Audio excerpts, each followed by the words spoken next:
Lover ಜೊತೆ ಸೇರ್ಕೊಂಡು ತನ್ನ 5 ವರ್ಷದ ಪುಟ್ಟ ಮಗುವನ್ನ ಕ್ರೂರವಾಗಿ ಕೊಂದಿರುವಂತ ಈ ಒಂದು ಮಹಿಳೆಯ ಘಟನೆ ಇಡೀ ಮಾನವ ಕುಲಕ್ಕೆ ತಲೆ ತಗ್ಗಿಸುವಂತ ಒಂದು ಕೆಲಸ ನಡೆದಿದೆ ಬೆಂಗಳೂರಿನ ಚಿಕ್ಕಬಾಣಾವರದಲ್ಲಿ. 2 ದಿವಸಗಳ ಹಿಂದೆ ಒಂದು ನ್ಯೂಸ್ ಬಂತು. ಚಿಕ್ಕಬಾಣಾವರದಲ್ಲಿ ಒಂದು ಅನುಮಾನಾಸ್ಪದ ಸಾವು ನಡೆದಿದೆ. ತಂದೆ ಮತ್ತು 5 ವರ್ಷದ ಪುಟ್ಟ ಮಗುವಿನ ಜೀವ ಹೋಗಿದೆ ಅಂತ ಹೇಳ್ಬಿಟ್ಟು ನ್ಯೂಸ್ ಬಂತು. ಹೆಂಡತಿ ಪೊಲೀಸರಿಗೆ ಕರೆ ಮಾಡಿ ಹೇಳಿರೋದೇನಂತ ಹೇಳಿದ್ರೆ, ಅಥವಾ ಮೊದಲಿಗೆ ಹೇಳಿರೋದೇನಂತ ಹೇಳಿದ್ರೆ, ನಾನು ರಾತ್ರಿ ನಮ್ಮ ಮಧ್ಯೆ ಗಲಾಟೆ ನಡೀತು, ಗಂಡ ಹೆಂಡತಿ ಮಧ್ಯೆ ಗಲಾಟೆ ನಡೀತು. ಸೊ ನಾನು ಸಪ್ರೇಟ್ ಮಲಗಿದ್ದೆ, ಅವರು ಸಪ್ರೇಟ್ ಮಲಗಿದ್ರು, ಅವ್ರ ಜೊತೆ ಮಗು ಕೂಡ ಮಲಗಿತ್ತು. ಬೆಳಿಗ್ಗೆ ಎದ್ದು ನೋಡ್ಬೇಕಾದ್ರೆ ಅವರಿಬ್ರು ತೀರೋಗಿದ್ದಾರೆ. ನನಗೇನು ಅನ್ಸುತ್ತೆ ಅಂದ್ರೆ, ಗಂಡನಿಗೆ ಹೃದಯಾಘಾತ, ಹಾರ್ಟ್ ಅಟ್ಯಾಕ್ ಆಗಿದೆ. ಹಾರ್ಟ್ ಅಟ್ಯಾಕ್ ಆಗಿ ಮಗು ಮೇಲೆ ಬಿದ್ದಿದ್ದಾರೆ, ಮಗು ಉಸಿರು ಕಟ್ಟಿ ಸತ್ತೋಗಿದೆ ಅನ್ನುವಂಥ ಒಂದು ವಿಚಾರನ ಹೇಳಿದ್ರು. ಈ ಕತೆಗೆ, ಈ ಒಂದು ಘಟನೆಗೆ ಟ್ವಿಸ್ಟ್ಗಳೆಲ್ಲ ಇದೆ ಅಂತ ಹೇಳಿದ್ರೆ, ಆ ರಾತ್ರಿ ಏನ್ ನಡೀತು ಅಂತ ಪೊಲೀಸರಿಗೆ ಇವಾಗ ನೋಡ್ಬೇಕು ಅಂತ ಹೇಳಿದ್ರೆ, ಆ ಮನೆಯ ಆ ಹೊತ್ತಿನ ಆ ಗಳಿಗೆಯ CCTV ಫುಟೇಜ್ ಇಲ್ಲ. CCTV ಆಫ್ ಆಗಿತ್ತು. ಯಾಕೆ ಅಂತ ಕೇಳಿದ್ರೆ ಆ ಮಹಿಳೆ ಗೊತ್ತಿಲ್ಲ. ಓಕೆನಾ?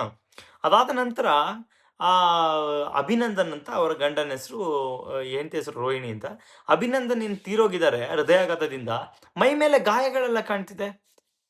ಸೊ ಇದನ್ನೆಲ್ಲ ಪೊಲೀಸರು ಗಮನಿಸಿ ವಿಚಾರಣೆ ಶುರು ಮಾಡಿದಾಗ ದೊಡ್ಡ ದೊಡ್ಡ ಟ್ವಿಸ್ಟ್ಗಳು ಈ ಘಟನೆಯಲ್ಲಿ ನಡೆದಿರೋದು ಕಾಣಿಸುತ್ತೆ. ಏನಂತ ಹೇಳಿದ್ರೆ, ಆಗಿರೋದು ಇಷ್ಟೇ. ಕೆಲವು ದಿನಗಳ ಹಿಂದೆ ಡೇಟಿಂಗ್ ಆ್ಯಪಲ್ಲಿ ಈ ರೋಹಿಣಿ ಅನ್ನೋರಿಗೆ ವಿನಯ್ ಅನ್ನೋನ ಪರಿಚಯ ಆಗಿದೆ. ಸೊ ಈ ಮನೆಯಲ್ಲಿ ಇವ್ರ ಮಧ್ಯೆ ಅವಾಗ ಗಲಾಟೆಗಳು ನಡೀತಿತ್ತಂತೆ. ಈ ವಿಚಾರನ ಆ ವಿನಯ್ ಏನಿದ್ದಾನೆ, ಅವರ ಲವರ್ ಏನಿದ್ದಾರೆ, ಅವರಿಗೆ ಕಾಲ್ ಮಾಡಿ ಈ ಥರ ಎಲ್ಲ ಹೇಳ್ತಿದ್ರಂತೆ. ಅದಾದ್ಮೇಲೆ ಒಂದು ಫೈನ್ ಮೂಮೆಂಟಲ್ಲಿ ನನ್ನ ಗಂಡನ ಮುಗಿಸ್ಲೇಬೇಕು ಅಂತ ಯೋಚನೆ ಮಾಡಿ, ಅವತ್ತು ಗಲಾಟೆ ಬೇರೆ ನಡೆದಿದೆ, ಸಪ್ರೇಟಾಗಿ ಹೋಗಿ ಮಲಗಿದ್ದಾರೆ. ಗಂಡ ನಿದ್ದೆಗೆ ಜಾರದ ಮೇಲೆ ಇವಳು ಏನು ಮಾಡಿದ್ದಾಳೆ, ವಿನಯನ್ನ ಕರೆಸಿಬಿಟ್ಟು ಮನೆಗೆ ಆ ಹೊತ್ತಲ್ಲಿ CCTVನ ಆಫ್ ಮಾಡಿ, ಕ್ಯಾಮ್ರಾಗಳನ್ನ ಆಫ್ ಮಾಡಿ ಹೋಗಿ ಉಸಿರು ಕಟ್ಟಿ ಸಾಯಿಸುವಂಥ ಪ್ರಯತ್ನ ನಡೆದಾಗ ಅಭಿನಂದನ್ ಎದ್ಬಿಟ್ಟಿದ್ದಾನೆ. ಎದ್ದಾಗ ಏನಾಗಿದೆ, ಇವಳು ಓಡೋಗಿ ಕುಕ್ಕರ್ನ ಮುಚ್ಚಳ ಬರುತ್ತೆ ಅತ್ತಂದ್ಬಿಟ್ಟು ತಲೆಗೆ ಹೊಡೆದು ಪುನಃ ಅವರು ಜ್ಞಾನ ತಪ್ಪಂಗೆ ಮಾಡಿ ಅವ್ರನ್ನ ಸಾಯಿಸಿದ್ದಾರೆ. ಸೊ ಇಲ್ಲಿಂದ ಹರಿದಂತಹ ರಕ್ತದಿಂದಾಗಿ ಬಟ್ಟೆ ಎಲ್ಲ ರಕ್ತ ಆದಾಗ ಆ ಬಟ್ಟೆನೆಲ್ಲ ತೆಗೆದುಬಿಟ್ಟು ವಾಷಿಂಗ್ ಮಿಷಿನಲ್ಲಿ ವಾಶ್ ಮಾಡಿ ಬೇರೆ ಬಟ್ಟೆನ ಹಾಕ್ಬಿಟ್ಟು ಮಲಗಿಸಿದ್ದಾರೆ. ಸೊ ಈ ಸಾಯಿಸುವಂಥ ಹೊತ್ತಲ್ಲಿ ಅಭಿನಂದನನ ಆ ಮಗು, 5 ವರ್ಷದ ಮಗು ನೋಡ್ಬಿಟ್ಟಿದೆ. ಯಾಕಮ್ಮ ಈ ಥರ ಆ ಥರ ಏನೋ ಕಿರ್ಚಾಡಿದೆ. ಅಷ್ಟೊತ್ತಿಗೆ ಈ ತಾಯಿ ಕರಳನ್ನು ಮರೆತು ಮೃಗೀಯವಾಗಿ, ಒಂದು ಆ ಕರುಣೆನೂ ಇಲ್ಲದಲ್ಲೇ 5 ವರ್ಷದ ಮಗುವನ್ನ ಇದೇನೋ ಸಾಕ್ಷಿ ಆಗ್ಬಿಡುತ್ತೆ, ನಾಳೆ ದಿನ ನಮಗೆ ಕಷ್ಟ ಆಗ್ಬಿಡುತ್ತೆ ಅಂದ್ಬಿಟ್ಟು ಇವರಿಬ್ರು ಸೇರಿಸ್ಕೊಂಡು ಆ ಮಗುನ ಕೂಡ ಉಸಿರು ಕಟ್ಟಿ ಸಾಯಿಸಿದ್ದಾರೆ. ಇದೆಲ್ಲ ನಾ ಹೇಳ್ತಿರೋದಲ್ಲ, ಸ್ವತಃ ರೋಹಿಣಿ ಅವರು ಇವಾಗ ಒಪ್ಕೊಂಡಿರುವಂಥ ಮಾಹಿತಿ, ಪೊಲೀಸರು ಅಧಿಕೃತವಾಗಿ ಪ್ರಕಟ ಮಾಡಿರುವಂಥ ವಿಚಾರ. ವಿನಯನ ಫೋಟೋ ಕೂಡ ನೀವು ನೋಡ್ತಿರ್ಬೋದು. ಇದು ರೋಹಿಣಿ. ಪುಟ್ಟ ಒಂದು ಸಂಸಾರ, ತುಂಬಾ ಚೆನ್ನಾಗಿದ್ರು. ಅವರ ಮನೆಯಲ್ಲಿ, ಸ್ವಂತ ಮನೆಯಲ್ಲಿ ಕೂಡ ಬಾಡಿಗೆ ಕೂಡ ಬರ್ತಿತ್ತಂತೆ.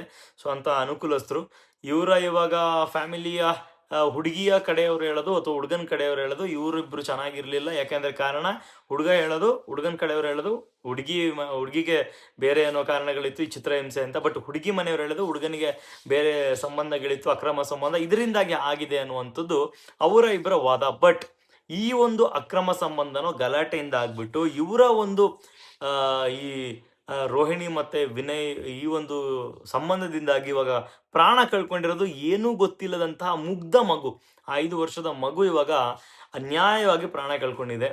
ಸೊ ಆಪ್ಷನ್ ತುಂಬಾನೇ ಇದೆ. ಈ ಥರಗಳ ಜಗಳಗಳಾಗ್ತಿದ್ದಾರೆ. ಸಿಂಪಲ್ ಒಂದು ಡಿವೋರ್ಸ್ ತಗೊಂಡು ಆರಾಮಾಗಿ ಜೀವನ ಮಾಡ್ಬೋದಿತ್ತು. ಬಟ್ ಇಲ್ಲಿಗೆ ಹೋಗಿರೋದು ಅಮೂಲ್ಯವಾದಂಥ 5 ವರ್ಷದ ಪುಟ್ಟ ಕಂದಮ್ಮ. ಅದಕ್ಕಿನ್ನು ಪ್ರಪಂಚ ಏನು ಅಂತಾನೆ ಗೊತ್ತಿಲ್ಲ, ನಿಮ್ಮ ಅಕ್ರಮ ಸಂಬಂಧ ಏನು ಅಂತಲೂ ಗೊತ್ತಿಲ್ಲ ಪಾಪ. ಅದು ಭೂಮಿಗೆ ಬಂದಿದೆ, ಅದು ಇವಾಗ ಪ್ರಾಣ ಕಳ್ಕೊಂಡಿದೆ. ಅದ್ರ ಮಧ್ಯೆ ಅಭಿನಂದನ್ ಕೂಡ ಕೊಲೆಯಾಗಿದ್ದಾರೆ.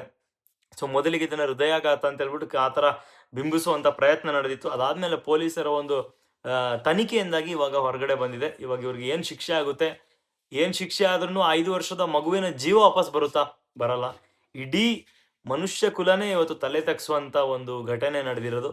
ತಾಯಿನೇ ಮಗು, ಸ್ವಂತ ತಾನು ಹುಟ್ಟಿಸಿದ ಮಗು, ಜನ್ಮ ನೀಡಿದಂಥ ಮಗುವಿನ ಪ್ರಾಣನ ತೆಗೆದುಬಿಟ್ಟಿದ್ದಾಳೆ. ಈ ಥರದೊಂದು ಘಟನೆ ನಡೆದಿದೆ ನೋಡಿ. ಇನ್ನೂ ಏನೇನು ನೋಡಬೇಕು. Thank you.